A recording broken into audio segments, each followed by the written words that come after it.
Euzubillahimineşşeytanirracim. Bismillahirrahmanirrahim. Elhamdülillahi Rabbil alemin. Esselatu vesselamu ala Resulina Muhammedin ve ala alihi ve sahbihi ecmain. Saygıdeğer sivil toplum kuruluşu temsilcileri, değerli misafirler, kıymetli yardımsever ve yetimseverler, yetim, öksüz ve kimsesiz çocuklarla yardımlaşma, dayanışma ve eğitim vakfının tertiplediği ve tamamen yetimler yararına düzenlenen konser etkinliğine hepiniz hoş geldiniz, sefalar getirdiniz. Kur'an-ı Kerim tilaveti için Yasin Turna hocamızı sahneye davet ediyoruz.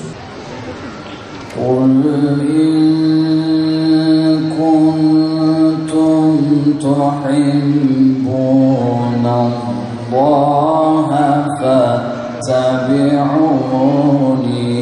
يُحْبِبْكُمُ اللَّهُ قُلْ إِن كُنتُمْ تُحِبُّونَ اللَّهَ فَاتَّبِعُونِي يُحْبِبْكُمُ اللَّهُ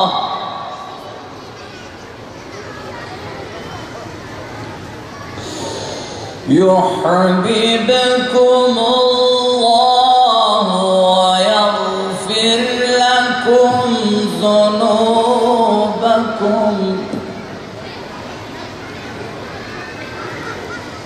وَاللَّهُ غَفُورٌ رَحِيمٌ.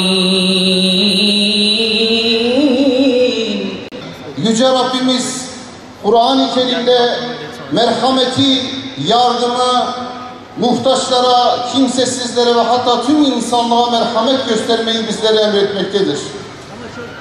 Bismillahirrahmanirrahim diye başladığımız her sözümüzde Allah'ın Rahman ve Rahim sıfatlarıyla başlıyoruz.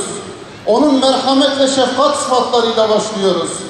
Ve Rabbimiz وَمَا أَرْسَلْنَاكَ إِلَّا رَحْمَةً لِلْعَالَمِينَ diye buyurduğu Resul-i Ekrem'i insanlığa rahmet olsun diye gönderdiğini ifade etmektedir.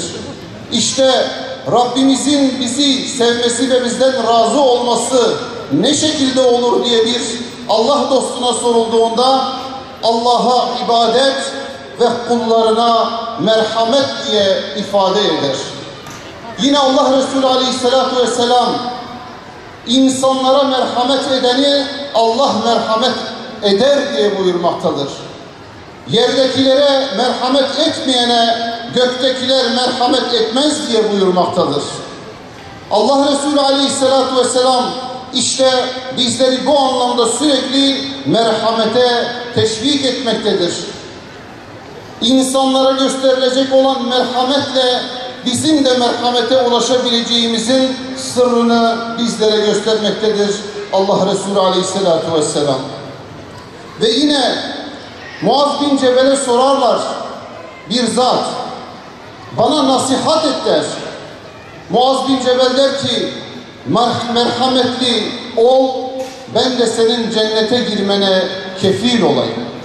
İşte bu merhamettir bizi Rabbimizin katında değerli kılacak, bizlere cenneti getirecek olan. Tabi bununla birlikte, uhrevi boyutla birlikte bunun bir de dünya boyutu vardır. Merhamet eden insanların dünyada huzur bulduklarına dair nice bilgiler, mesajlar ve veriler mevcuttur. Nice araştırmalar yapılmıştır ki merhamet gösteren insanların huzur ve mutluluğa ulaştığını ifade etmektedirler. Yüreğinde merhamet taşıyanların dünya ve ahiret huzuruna ve saadetine ulaştıklarını ifade etmektedirler. İşte bu nedenle merhametin yüreğimize girmesi ve kimsesizlere, mağdurlara, muhtaçlara merhamet göstermek bizim ailemizin, çoluk çocuğumuzun ve tüm insanlığın huzur ve selameti adına elzem bir davranış olacaktır. Bu anlayışla, bu vesileyle, bu düşüncelerle bu kervan yola çıktı.